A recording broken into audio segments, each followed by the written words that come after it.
Good morning. It's already 10 o'clock and I hadn't had my breakfast yet. But guess what? I got some more white powdered donuts. They're pretty good. I'm just going to load up on those and get fat as hell. I already have a gut, but let's face it, a lot of us do because in this country we've got too much food like this right here. But I don't care. I'll probably eat this whole plate full. Well, this morning, guess what? Lamb Chop woke me up singing Mary Had a Little Lamb way too damn loud. So I came over here and I set her back up, and now she's just sitting there contently. But I want to tell you something. I'm bored because I tried to get a part-time job. I'm allowed to, even on my disability. And I went to this company. I'm not going to say the name. It's kind of like the way people revere HEB, which means, by the way, help everybody. And they like it here like they do HEB. It's not as good as HEB, but it's a very good store. At least the products are. I think most of the people that work there are real good. But I applied to work at this store a while back in the town in Milton, at the whatever it is down the street. And I talked to some people there, and I was in trouble at the time of my interview with the deli manager. And I told her, I just happened to add a side note when we were done. I said, do you have any bread from the bakery? Because I think she's a bakery manager too. Do you have anything you're going to throw away?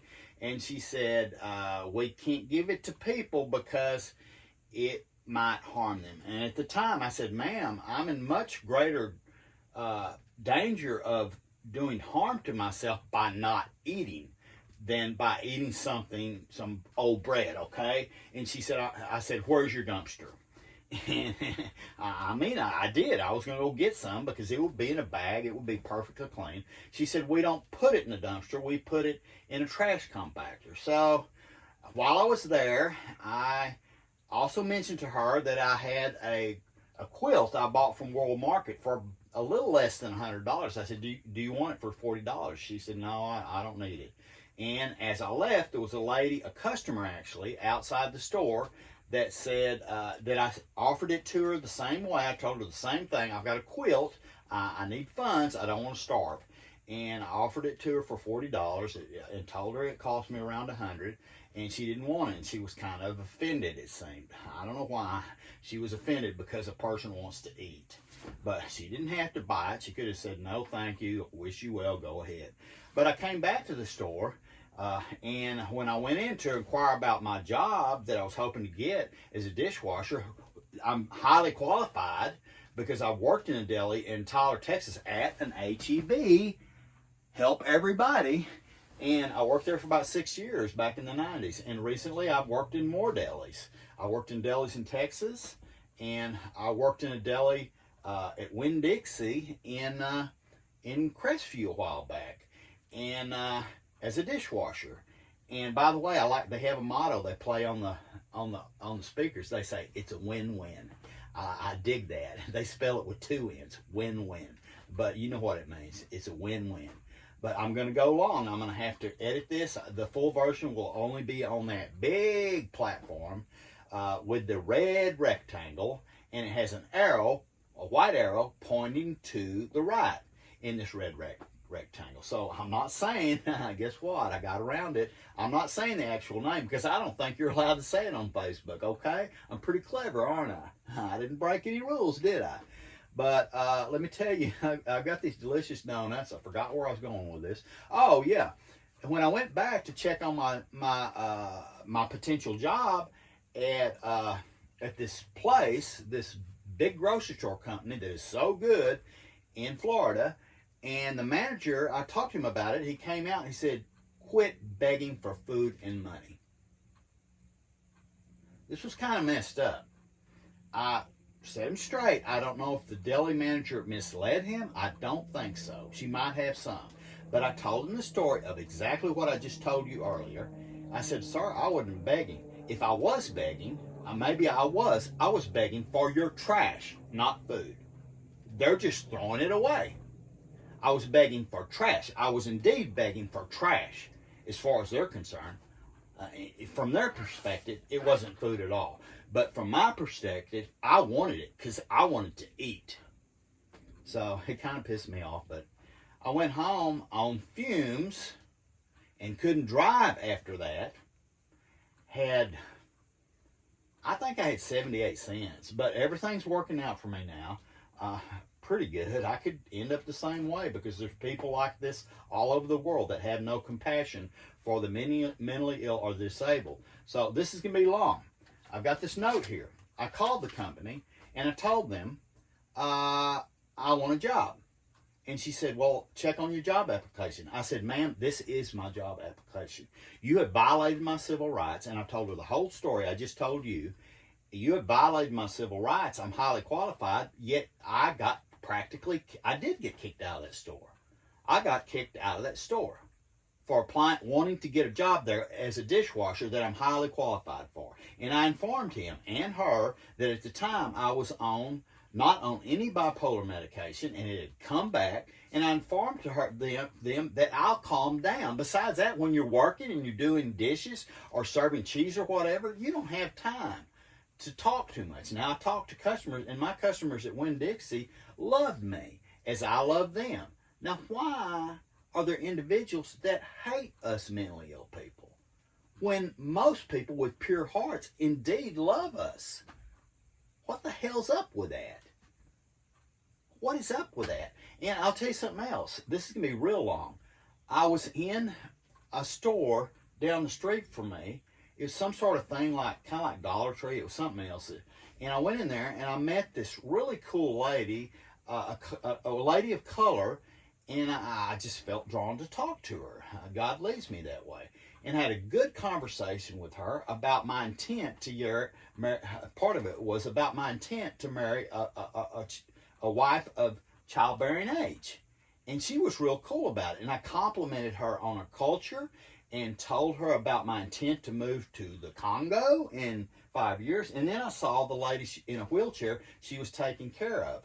And the lady was kind of obese, a little older than me, and she had this really cool African-style dress on. So I thought, man, I want to talk to her as well. I told her the same story about my intentions to marry a bride of childbearing age, and she kind of got on to me. She didn't kind of. She flat out did. And she kind of implied I was an old pervert, when I assured her I'm not, and I only had the purest intentions for this young woman. But right now, I've decided I'm just simply going to be this young woman. She may not even be a woman now. She could still be 17. I'm going to be her grandfather, okay? But you know what? She's pregnant now. If she wants me to be the father of that child, I pointed this out to this lady. It wasn't as long as what I'm telling now, but I pointed out to this what I thought was a really cool, quote, African-American lady in an African dress, that there are no restrictions of any laws regarding that I can't do this, either in civil law, I don't know if that's the right word, in regular law, man's law, or God's law. Hey, you guys, look up in the Bible. Does it say anywhere that I'm not allowed as a man to marry a 21-year-old girl? I shouldn't say girl. When they're 21, they're a woman. Okay? You're a woman when you're 21. If she doesn't want to marry you, she can just simply say, get out of my face, you ugly old fart. But I hope she'll at least be my friend. If she doesn't, I'll be crushed. So pray for me. Your prayers are more powerful than the prayers I say for myself. I believe this with all my heart. So do pray, every one of you, on both platforms. I don't know. The long one will be on the one with the red rectangle and the white arrow, okay? But I'm telling you, this isn't right. I told this place that, and I think they're gathering up their lawyers right now, because I've already done this with my retirement company. I have never hired a lawyer. But you know what? I could argue this thing for myself in court.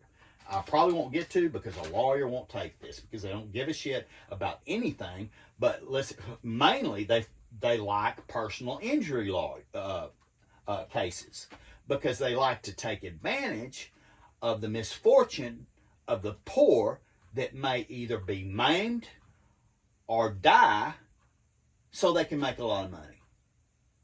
That's messed up.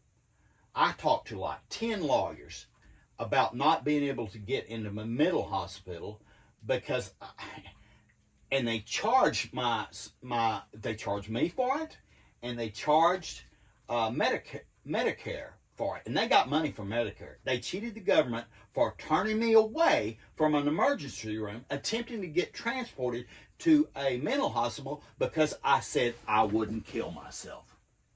If you went to, I told them this when I walked up to that desk. I said, I'm having a heart attack in my head. I need to get in a mental hospital.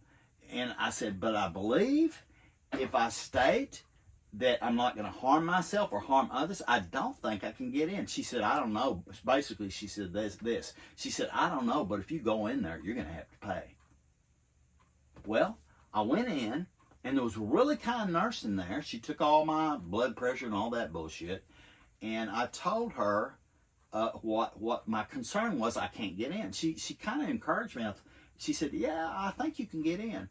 And I kind of got enthusiastic because I needed it real bad. And I waited around for about an hour. And the doctor finally came. In about 10 seconds, I asked him that same question. Can I get into a mental hospital if I don't want to kill myself? He said, no. Now, I left and I was real pissed.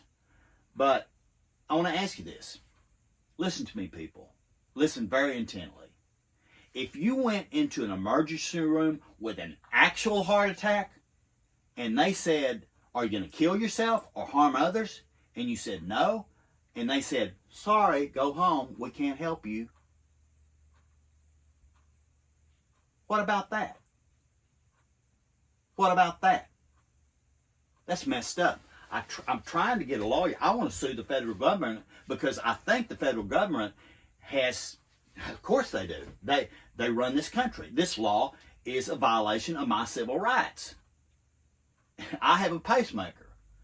If I go on with a heart attack, I think they'll help me. But if I'm having a heart attack here and I go in for the same reason or an equivalent reason, they're going to turn me away. That's bullshit. I want this changed in this country. Hey, lawyer, law firm, if you hear this, contact me because we're going to do this thing. I have a cousin that's a damn good lawyer, a real good lawyer. She just retired, but guess what? I hope she doesn't see this because it might make her cry. It will make her cry. But her mother is dying of Alzheimer's. Do you see? If she takes this case, and honestly, I think she's the only one that can do it. I don't know. God's just telling me that. It may be wrong. But my cousin, who is female, which is good, which is quite appropriate, because they're oppressed as well. Yeah, they are. She tries not to let people oppress her, but she has to keep her information private because she frankly, anyways, she didn't want to come to herself to harm, and I don't either. I want her to be safe, but she lives in a real redneck part of Texas, Central Texas. There's some really good people there, like her. There's good people of all persuasions, but most of the people there are prejudiced as hell. Let's just face it. I'm from there. I don't know what I did, but I did a 180. Anyways, this is going real long, but you know what? I got a platform that will accommodate it. I sure do. Yeah. All right. I don't know what else to say. I kind of got pissed during that.